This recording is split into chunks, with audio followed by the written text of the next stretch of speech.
Warren Buffett says the greatest thing a business owner can have is patience.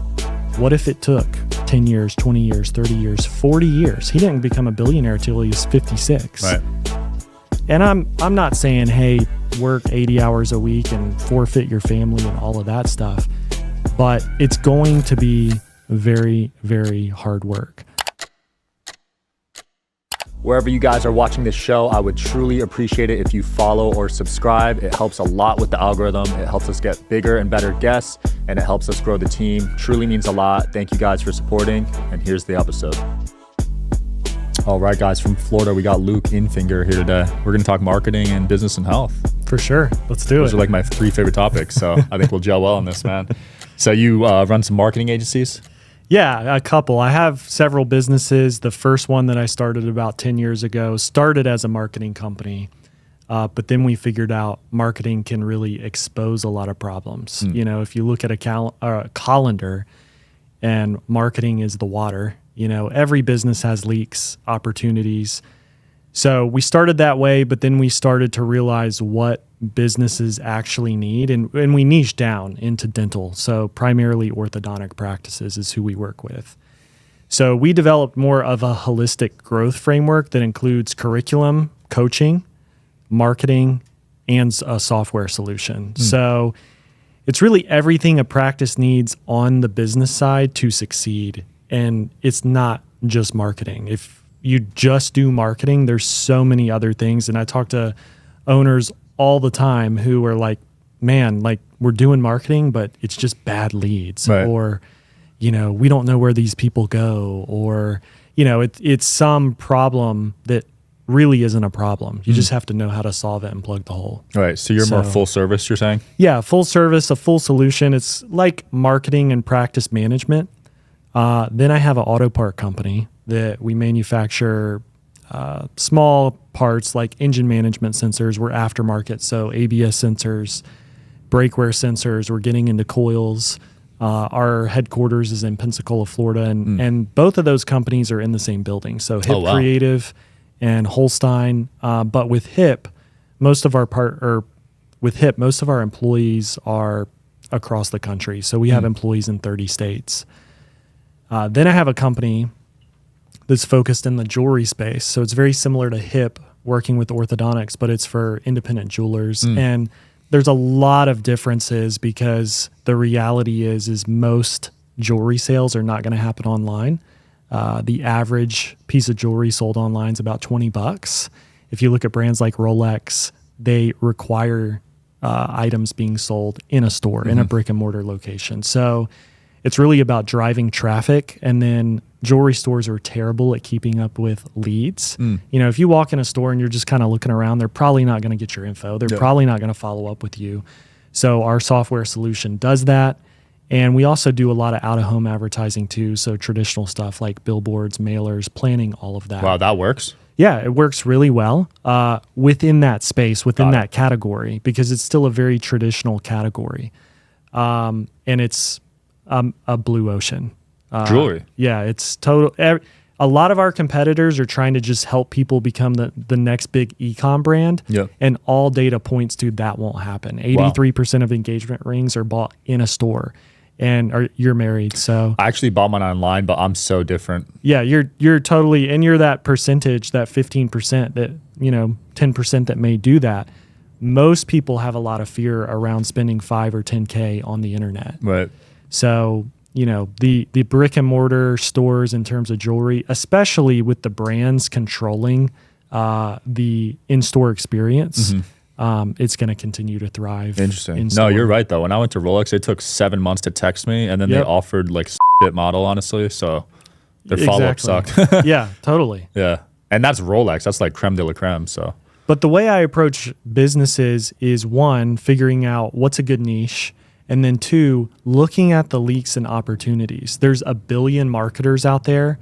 You know, it reminds me of the digital camera 20 whatever years ago it came out. I was like 18. Yeah. Everybody became a photographer. And then with Photoshop, everybody became a designer. And now with the internet, everybody's a marketer. And the truth is it's just not enough. You have to understand business. Yeah. And that's the separation, I think, from a lot of marketers who can't scale or have to close shop. And, they fall into that category of 80% of businesses, small businesses fail, So how do you actually break through and grow?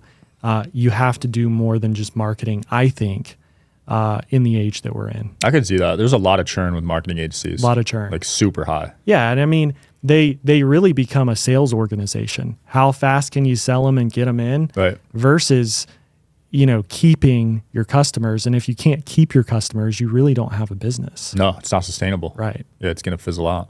And you built this up to $12 million?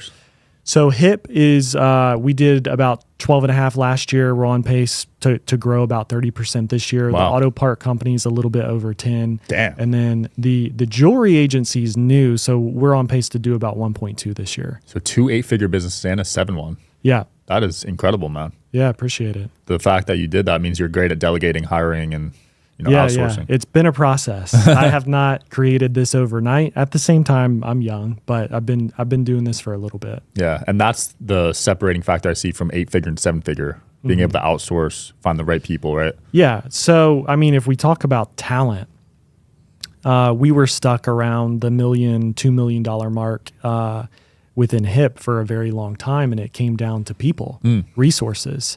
And we realized that we were terrible at hiring people. And most small businesses are, especially since, I don't know about you, but I talk to business owners all the time, and it's like, we can't keep people. We can't find people. Yep. And I dig into their process, and they don't have a process. It's like they place a job on Indeed, and then they get 200 candidates or 1,000. They don't know how to screen them properly, filter the people out, and refine it down. And they just really have no process. I was talking to Ty Lopez about this. I think he's been on your show. Yeah. And he was like, Luke, are you interested in coming on the Digital Social Hour podcast as a guest? We'll click the application link below in the description of this video. We are always looking for cool stories, cool entrepreneurs to talk to about business and life. Click the application link below, and here's the episode, guys. We interviewed 1,000 people, and he has his own psychometrics test filtering process. We interviewed 1,000 people, screened them, not interviewed. So screened 1,000 people, whittled it down. His team interviewed probably 100, and then brought him the top 5 to interview, and he selected 1. Wow. That's right? cool. And so you have to have some type of filtering process. So we use Breezy. Breezy's like a CRM basically for recruiting. It places your job on like ZipRecruiter, Indeed, all that. But you can have automation built into it and your funnel, if you will, for recruiting. So they can send a video. You can send your psychometrics test. We use the predictive index. So we get a behavioral test, a cognitive score. Between that, the video, their resume. Then if it's a technical role, we'll even put them through a test project. We'll do all of that, and maybe have a first interview. But also what we realized in the interview process, if you're not pitching them and getting them excited about what you do and showing your core values, showing your culture and elevating yourself, because the good people, they're going to be looking at multiple places. And that's what we found is we weren't selling ourselves to these great candidates. So they were just going somewhere else. So we have a whole deck that we take somebody through of our culture, what we do, why we do it, what they're going to be joining, and creating that buy-in around that has been huge. Yeah, I think culture is super important for millennials and Gen Z, right? Yeah, it is. Yeah, before it wasn't like as important. I'd say it's more about how much I'm going to make, but now people want to be comfortable. Exactly. Yeah, I mean, people want to know why they're doing something and what's that North Star and what's that vision. Yeah, I could see that for sure. So let's talk anti-laptop lifestyle. That is a rare take to have.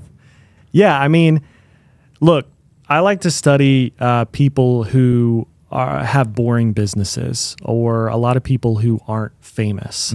But even if you look at some people like Warren Buffett, if you could picture Warren Buffett in the 4-hour work week on his laptop, he would think you're crazy. You know what I mean? This is a guy who works around the clock. I believe he's in his 90s now. He's been trading since he was 10 years old.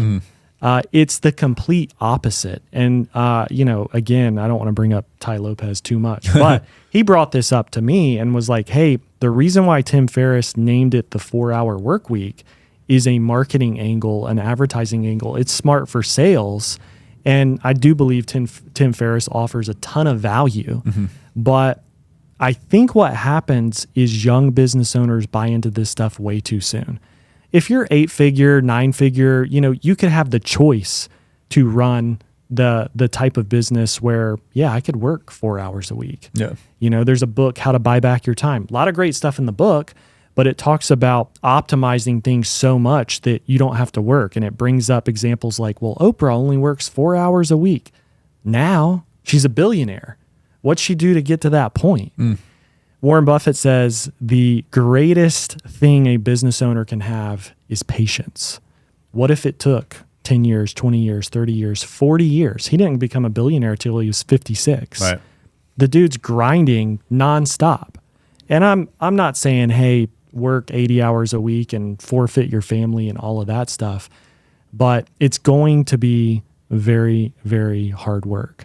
I like to study sports. So if you look at athletes, we'll pick Andre Agassi. He grew up down the street. I think it was Henderson. He started training, I don't know, he's probably 5 or 6, and his dad was like one of those, crazy people who forced him to play tennis in the sport. But his dad said, if you hit 2,500 tennis balls a day, 2,500 a day, it's 1 million balls a year, you're going to be way better than anybody you could possibly play. And so not only was he hitting 2,500 balls a day, they had built this dragon around the ball feeder that was like really big and tall. And he talks about it in his book. If those watching or listening haven't checked out his autobiography, it's amazing. But it scared the crap out of him. So he's like hitting balls nonstop from this big dragon. But if you do that for a decade, that's 10 million balls. And you have to do the hard work before you do the smart work. So he did all the hard work. Well, years later, now he can be strategic about his game. Now he can be a world champion. You look at anybody really worth anything long term, and they did a really, really hard work. They did what others didn't want to do. They did it for an extended period of time. And hopefully you can do hard work and smart work. But there is no real shortcut. Easy come, easy go. Yeah, I think somewhat of a shortcut would be a mentor. For sure, 100%. That's a really smart shortcut, but you have to spend time with the mentor. The mentor is probably going to tell you to work more, So, yeah, I mean, proteges, this is why they can become better than the mentor. The mentee can grow faster because you can take that information and distill it down to somebody what took you 40 years in a week. Right. And so that's a great thing about the information that we have today. We have more books, more videos, more information than ever before. There's never been an easier time to make it, whatever it is, whatever that looks like for anyone. There's never been an easier time. Young people, I find, sadly, are making a lot of excuses. They don't want to put in the work. It's that immediate now culture. And if our business hasn't made it in 6 months, time to throw in the towel, time to start a new business, time to hop to a new vertical. Well, no, it could take you 10 years. Bill Gates talks about the 10 dark years. I like to call it the 10 years of hell. There's been times in my business where I was like, man, I wouldn't wish this on my worst enemy. Right. It sucks. It's hard. But, that's where you grow. Mike Tyson says discipline is doing what you hate to do, but doing it like you love it. You're not going to love the whole process. You should love the outcome. When Mike Tyson got the knockout, he loved it. He didn't love training that hard and only eating steak and pasta, and waking up at 3 a.m. in the morning to go run. Andre Agassi didn't enjoy hitting the 1 million balls a year. Yeah. But when he won the tournament, he probably loved it. Absolutely. Do you think Tyson's going to beat Jake Paul? I think he could in a real fight. Okay. Yeah. I'm going to the fight. You're going? Yeah. I'm going to It's in Florida, right? It's in Texas. It's in Texas. Dallas. Yeah. So it's the Cowboys Stadium. I think in a real fight he could. I do think Jake Paul's legit. I think he's a really smart marketer, promoter. Absolutely. Can't deny that. Yeah. You can hate him for other stuff, but marketing, Yeah. got to give him that one. Yeah, he's a genius for sure. Yeah. I want to talk about ego. So your theory is ego repels people. Yeah. I mean, it can attract a lot of people who have a low self-image, but nobody wants to be around the loud guy who thinks he's the best thing. Unless you're a yes man. Exactly.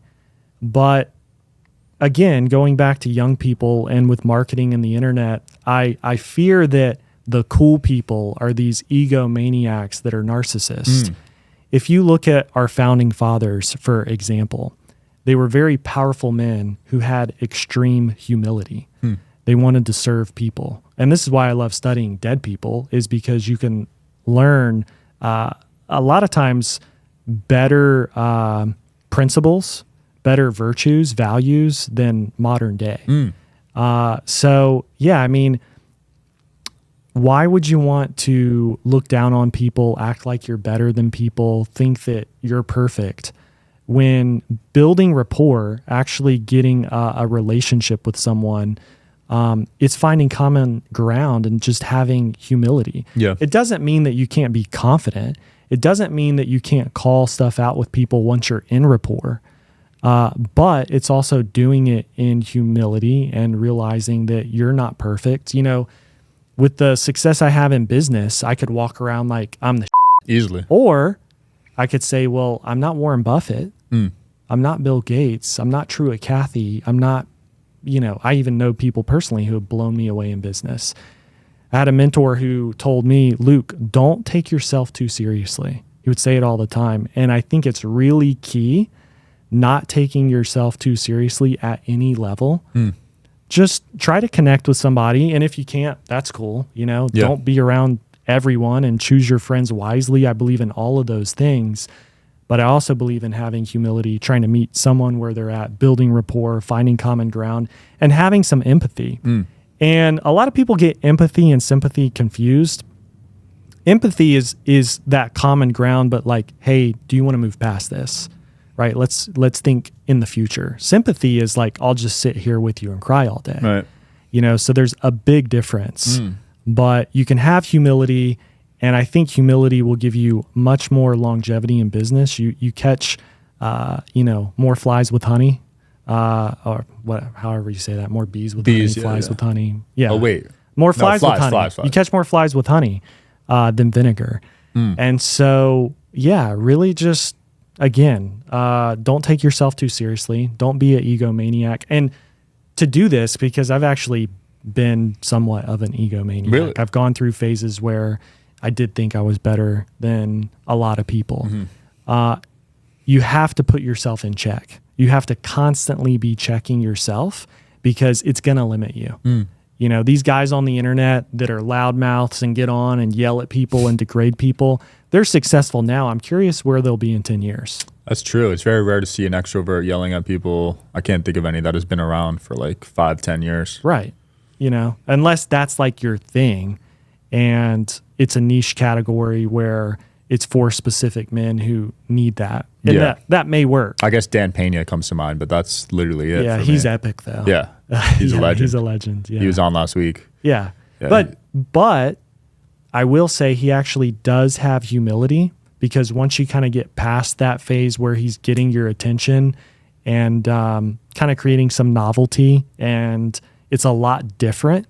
So I think that's good on the front end that he's getting people's attention. But once you're in his web, I guarantee you, especially if you were to sit down with him like this, he can add a ton of value to you, and he probably has a little bit of humility. Oh, 100%. He was damn near crying on the show. There you go. Yeah, he's got emotions for sure. Yeah. But I get it. He has to put on that face when he's on stage. Yeah. He said he makes people their pants too. Well, it's kind of epic, because if you look at men like him, they don't really exist anymore. If you look at our grandfathers, like my grandfather, who's been dead for a long time now, fought in the invasion of Normandy, the Battle of the Bulge. And those guys would do a lot of things that we would never do. Right. When I think my life is hard, I think about that. What if I was away at war and couldn't call my wife? Like FaceTime, it's not an option. You know what I mean? It doesn't exist, especially back in World War II. Like you couldn't even call home. Right. So to go back to, there's never been an easier time than now. If you are feeling like you can't make it, like the whole deck stacked against you, it's so hard. Go study dead people who have done really great things. Like even the other day, I love the biography channel on YouTube. They like compile all this footage from various sources and make films.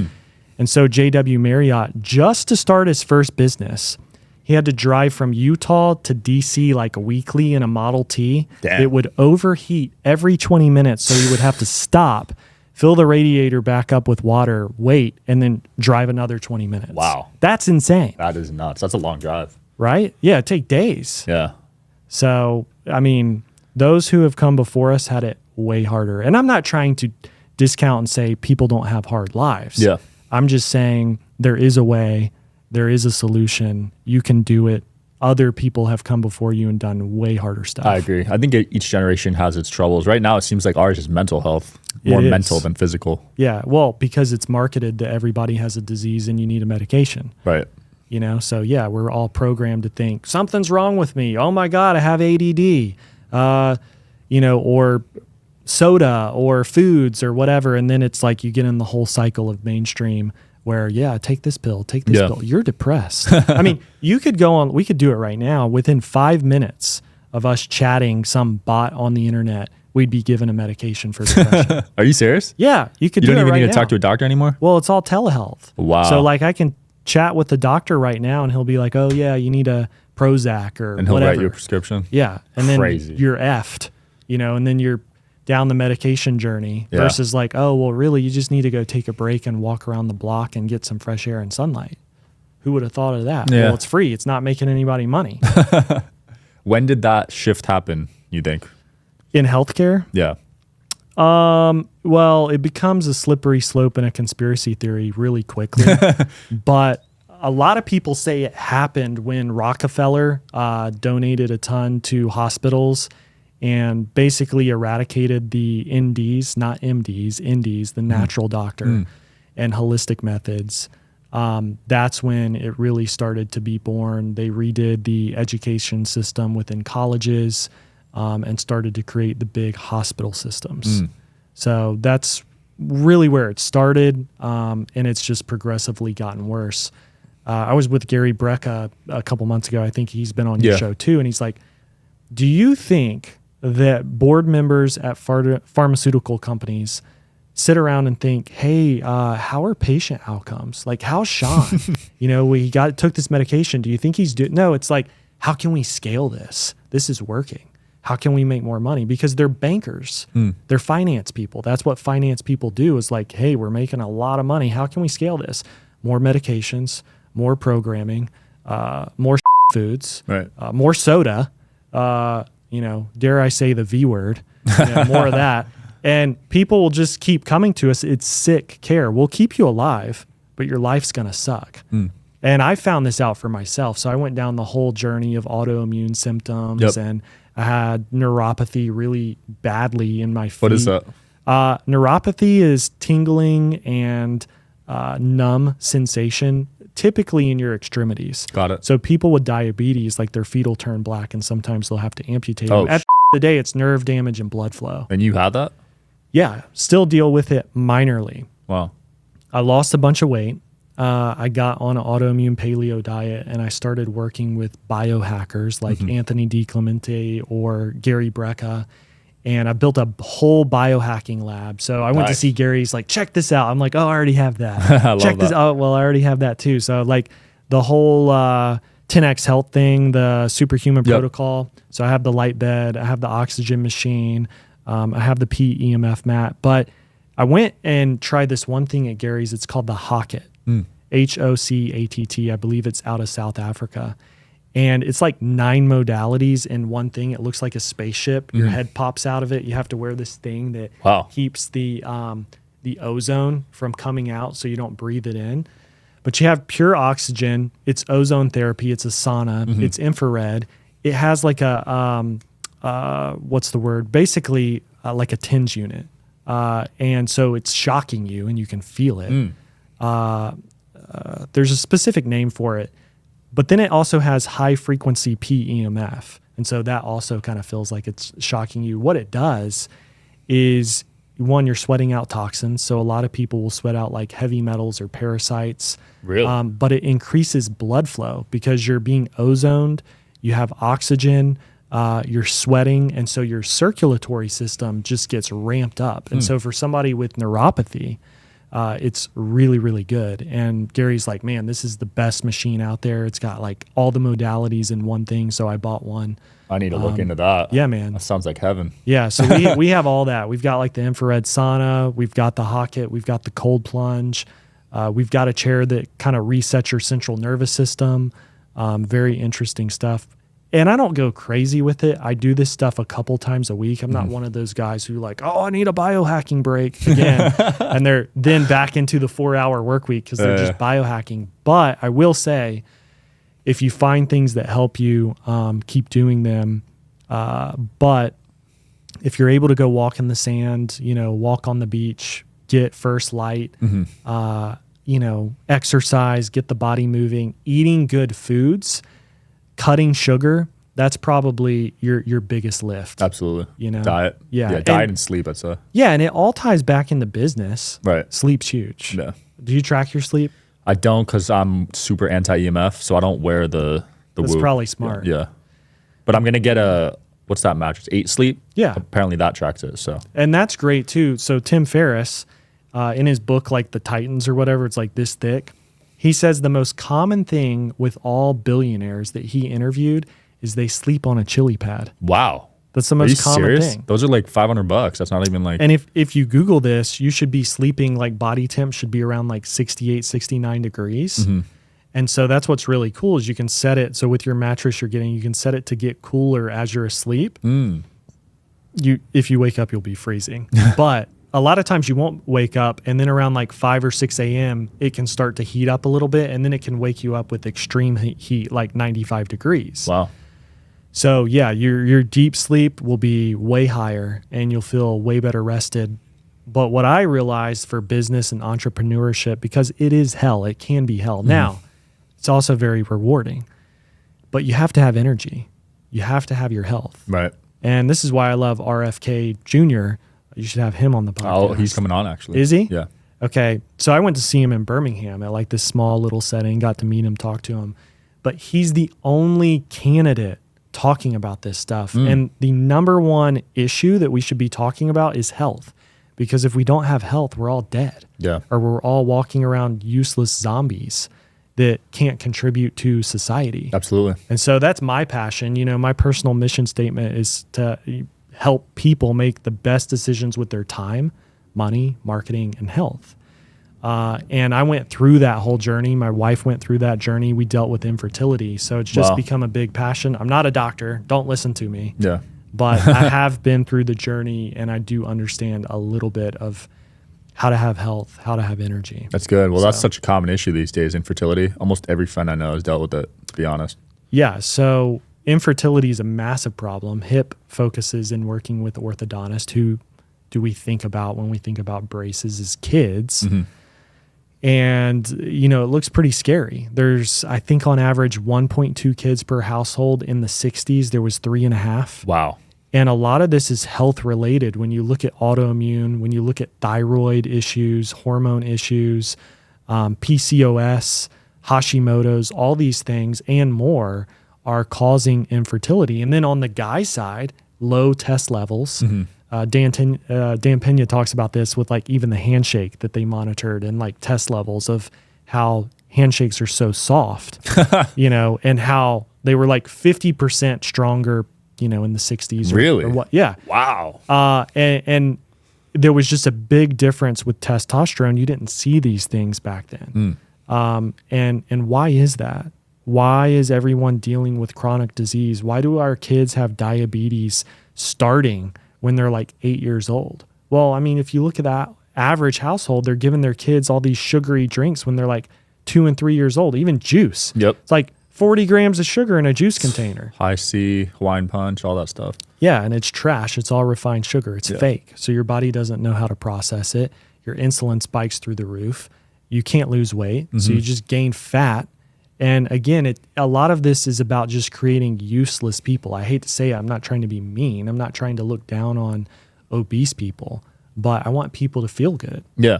And when you look good, you feel good, So, Well, I mean, we could say it because we lived through it and we didn't know at the time. I mean, sure. they gave us a carton milk that's terrible for you. The cookies, the French fries. Yeah. School lunch was a joke. Yeah, it really is. So, yeah, eat good food.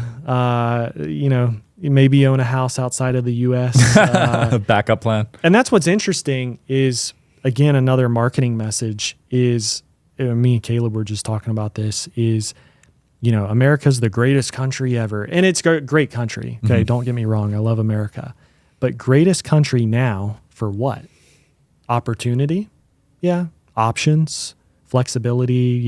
If you live in a big city, you can have anything right now. But you could probably have that in any first world country. And if you go to Europe, they're not poisoning their people with food. If you've been to China, they don't even allow food dyes. Really? Yeah. Wow. So who cares more about their generation, us or them? It's marketed to us. Oh, China's communist. They hate everybody. Well, I mean, they're taking better care of their people. Right. In many cases, when it comes to food dyes, sugar, Easily, education. Yeah. Look at the education system in China. Way better than ours. I mean, it's amazing over there. Yeah. From a business point of view, I get it though, because pharmaceutical industry is our number one revenue driver, which is unfortunate. For sure. Makes a lot of sense. They want us to be sick. They do. Yeah. Just money. Money's, I mean, they say it's the root of all evil. What do you think of that? I would agree with the love of money is the root of all evil. Money has done a lot more for people than poverty. So I think it's a tool, just like anything, like hypnosis or mind control or whatever. It could be a tool. It's how you use it. So it comes down to the practitioner. Mother Teresa had access to endless amounts of money. She did a lot of good. Tony Robbins, he feeds hundreds of thousands of people, if not millions a year.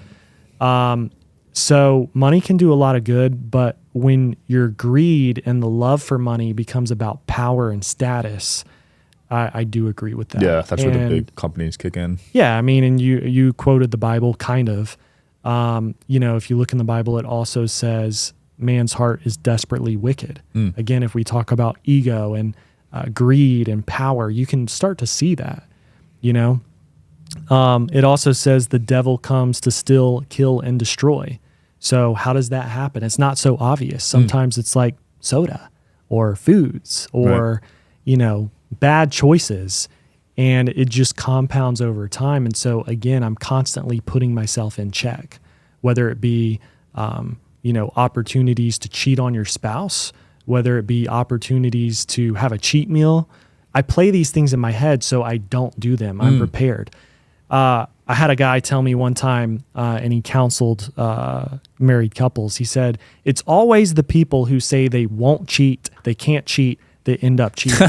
So don't say you can't cheat. The better thing to do is don't put yourself in positions to cheat. And so think through these things. Where, we were just talking about this guy we know put cameras in every office because he became very successful. And he had about 80 females working for him, and he didn't want to be targeted. Wow. That's smart, right? So think about those things. Don't be naive and say, it couldn't happen to me. I'm a great guy. Well, maybe. But what happens when you have $100 million and you decide to go to Amsterdam with your friends and not your wife? Red light district. Right? I've been there. So younger days. Yeah. And I mean, it's different for everybody I'm not saying like, hey, live this exact lifestyle. Yeah. I'm just saying keep yourself in check and really focus on who you want to be and be that person. And so you constantly have to be your worst critic. Yeah. We're constantly evolving, right? I mean, we're not perfect as we are. I don't think we'll ever be perfect. No, never. No. You mentioned the Bible earlier, so this was interesting. I was listening to you on another show. You read the Bible in 5 days? I didn't. So I was talking about a guy who read the Bible in 5 days. Yeah. I have read the whole Bible. But it wasn't in 5 days. That would be insane. Yeah, that blew my mind when I saw that. Yeah, so that's Tony Robbins. Tony Robbins read it in a weekend. He did a water fast, so all he did is drink water and eat watermelon. And he did it because his son became a very judgmental Christian. and he's not anymore. But he wanted to be able to combat that and understand where his son was coming from. I come from a very religious background, and sadly, Christians are the most judgmental people, most of them, that you'll ever meet. And it's like any what's the word I'm looking for? System. Any system, school system, government system, judicial system, church system, they all end up failing because they all end up becoming about people and power. And so when you look at the modern day church, in my opinion, it couldn't be the furthest thing from Jesus Christ. Wow. Literally. That's a statement. Yeah. I mean, rock shows and motivational messages. And if somebody's not living like you, don't even talk to them.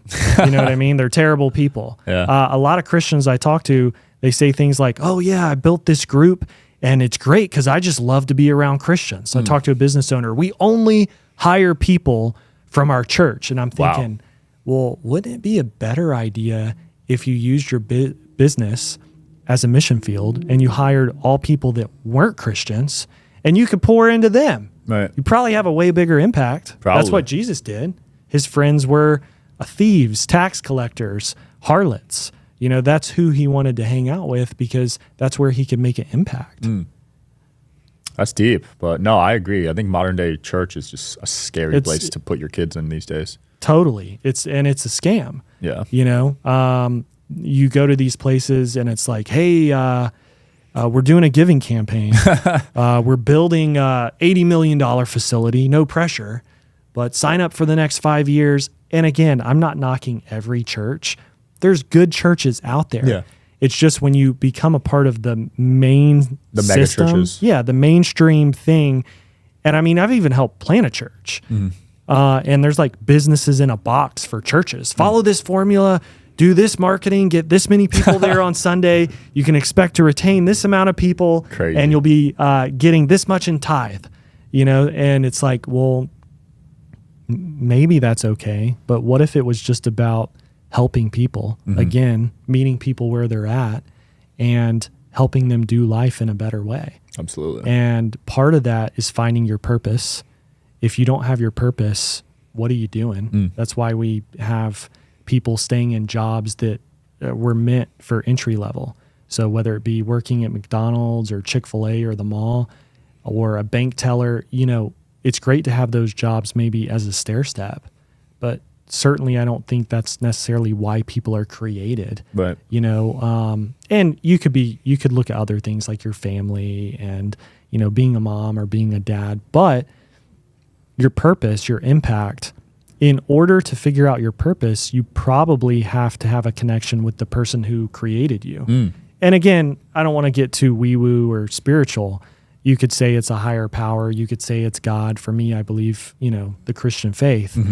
But that's where I found my purpose, connecting with God and understanding, why am I here? Yeah. How can I help people? And it's not always like, hey, follow this principles and read the Bible. It's a lot more practical. It's a lot more practical. So maybe for a business owner, it's here's how you add value in business. Maybe it's for somebody who's looking for more energy or struggling with their diet, adding value there. And then once you have a relationship with someone, there's a quote around this: people don't care about what you know until they know that you care. And so just focus on that. Don't focus on judging people, finding what's wrong with people. Yeah. Again, just create a relationship and see if you can offer anything of value.